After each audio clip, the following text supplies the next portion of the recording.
first week in December. Great news, we only lost 39,000 jobs.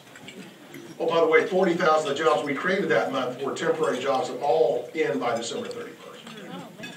Wow. They claim we gained 951,000 jobs year to date. Let's look at Houston. Do y'all see a different graph here?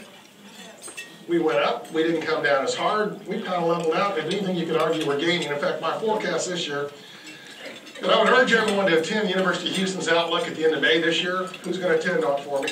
Anyone? Anyone? Senate? Because it'll be a great update. I took over Martin Smith's job on that one. And my forecast is that we're going to have 32,000 jobs created in Houston, Texas this year. About half of normal, but among the best in the rest of the country. You look at this, Houston, oh, that's the wrong number. I apologize about that. Houston's the blue line. The U.S. is the gray bar. It's a year-over-year job number change. We're actually at 9,500 jobs. We went into the recession later in Houston. We didn't go as deep, and we're out. Congratulations, guys. Completely different market. Now, we could talk unemployment rate, but it's the most meaningless statistic in all of economics. Why? Well, let me give you this. Current unemployment rate is 9.8%. The average for 10 years is 6.3%. That means we're about 50% above average, but why is it a meaningless statistic? Go back to last June. Last June, the U.S. lost 175,000 jobs. The unemployment rate went from 9.6% down to 9.4%. How do you lose 175,000 jobs and have the unemployment rate go down? And the government's answer was, we had 654,000 people who've been unemployed so long they don't count anymore. Yeah. Yeah. So we just take them out of the workforce, and therefore unemployment's better, right? Remember, there's only 3 types of people who buy homes who don't have jobs. Blue-haired, gray-haired, or no-haired. You all follow my logic? Retirees. Inflation expectations. There will be a quiz in a few minutes because we're going to talk about interest rates. Everyone says inflation should be 2.2% this year. The last 2-year average is 3%, so remember that number. We're going to talk about oil. This is one of the reasons Houston's going to do so much better than the rest of the country, the rest of the world. We can increase global oil production about 1.5 million barrels per day per year. So we're currently running about 85 million barrels a day usage. A year from today, we can get up to 86.5 million. The following year after that will be at 88 million. A year after that, we'll be approaching the 90 million level. The dilemma we have because of the global recession, we are actually going to have oil demand go up dramatically when all these countries come back online. And we're not going to increase demand by 1.5 million barrels a day. We're going to increase it by 5 million barrels a day. And you will see, and here's my forecast, $120 to $140 barrel oil by 2013. You will pay $5 a gallon for gasoline in the next 36 to 48 months. I'll show you why in a minute on that. And that will enhance the Houston economy. Boom. But realtors, there's another twist here. If I'm right about oil going up and gasoline at $5 a gallon, what does that say to you about location value of real estate? What it says to me is all of a sudden location has become even more important, didn't it, Ward? Am I right? Whether it's commercial or residential, am I right? And I proved that when I was up in Minnesota in mid-December. Minneapolis has these outlying subdivisions, and energy was just hitting $3 a gallon for gasoline there, and every one of the outlying subdivisions was dying on the vine because people couldn't afford to live out there, and home values were plunging. So remember that as energy costs go up, your location premiums change in this town. We can't ever get away from oil, not in my lifetime, probably not in yours. This is totally energy. This is how much energy comes from coal. This is how much energy, that's the sole energy that comes from oil. That's natural gas. The red is hydro. It's only going to go down because we're going to break some more dams in the western U.S. Hydro is the cheapest form of electrical generation we have. The green's nuclear. It's amazing we're in a country, as far as electricity goes, we get 17% of electricity from nuclear. France gets 82%. Nuclear is the true green energy. Why? Zero carbon dioxide emissions. Y'all knew that, right? How many of y'all got that letter from Reliant Energy?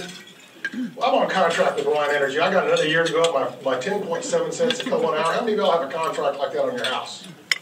I got another year. They said, we're going to let you break your contract right now. You can sign a new lease for 4 years, new contract, and we're going to sell you electricity that's 20% wind for 14.7 cents a kilowatt hour. I'm thinking, do I look stupid? You want me to go from 10.7 cents to 14.7 cents? Because 20% of them will be green. So I wrote them back a letter. I said, I'm willing to go to 100% green energy, but I want 100% nuclear. Did you know I haven't answered my letter yet? Yeah. We can, and the other, y'all understand that we can, even if we threw every resource as a government towards solar and wind and every ethanol, which is a joke, you realize we cannot get away from this. Do you understand? And I'll show you one of my very last slides what the impact's going to be in Houston. Gas. Who's from the Woodlands in here? Come on, Woodlands people, raise your hand. I know you are. Think about this. George Mitchell changed the world of natural gas. He perfected hydraulic fracturing of shell formations. And as a result, notice we had natural gas running here for a decade or two. At $2, it's at $4 now. In that same period, oil went from 20 to 100. So natural gas went up twice, oil went up 5 times. I find it humorous. We built this liquid natural gas terminal out off the Houston Ship Channel to import natural gas, and we have so much in Texas now, we're using it to export. Changing technology. Your business has changed technology. I got a video at the end that talks about technology, folks. It'll blow your socks off. Interest rates. I do not believe I'll ever see lower rates the rest of my life. Now, y'all understand, I'm 56 years old. And Mark, you understand this. Mark Woodruff and I know this. Here's what happens when you turn 50. Yeah. When you turn 50, you can go to bed all by yourself perfectly healthy and wake up injured the next morning. It's true, isn't it, kid here? Yeah. How do you hurt your foot sleeping by yourself? That's what I want to know. We're just not going to see lower interest rates, guys. I got another chart for interest rates. Interest rates are going one place, that's up. It used to be so easy to forecast interest rates. Gray bar, read it on the left, price of a barrel of oil in today's dollars. The red line, read it on the right. That's the 10-year Treasury. You had 170 basis points, 1.7%. It equals almost identical to the 30-year residential mortgage rate. Now, how about that? Wherever oil went, interest rates followed. Oh, and then we had a disconnect, and this disconnect was here in 2002. In 2002, interest rates went cheaper than they should have, and oil prices exploded. Interest rates went cheaper than they should have because Alan Greenspan pushed the Fed funds rate down to 1%. And he allowed banks to borrow money at 1% a year on an annualized basis. Now, who's my commercial banker here? You cannot have a meeting of realtors without a banker. We got to rectify this guy. Someone's got to have a check. Imagine, all right, Wayne, you're my commercial banker. All right? Steve, you're a home buyer, but you can't qualify for a loan because your credit's not good enough. My commercial banker, Wayne, can borrow money for at least a year or 2 or 3 at 1% a year. Ooh, but he'll make you a subprime loan for 7% for a year or 2 or 3. That's called arbitrage. He borrows it for 1, he loans it out at 7. As long as that loan gets paid off and refinanced, you get rich. Well, you just didn't do it once, you did it millions of times. And they were all short term. And it kind of works as long as you can refinance that property. But when property values went down and everything else like that, Alan Greenspan did not cause the housing bubble. He did not cause a commercial real estate crush. He did not cause the stock market bubble up, but he financed it all. The reason oil prices went up so much, and they exploded, and they're going to do some more, is because the value of the dollar went down. The white bar, read it on the left. Oh, by the way, who wants a copy of the presentation? Yeah, Heather's going to have a copy of it in about an hour and a half after we finish today, and she'll get it to y'all, right, Heather? There you go. Electronically, please, because we believe in green stuff. Still waiting for my nuclear power, though. Oil prices. The exchange rate. The higher this maroon line, notice maroon because I'm an ag.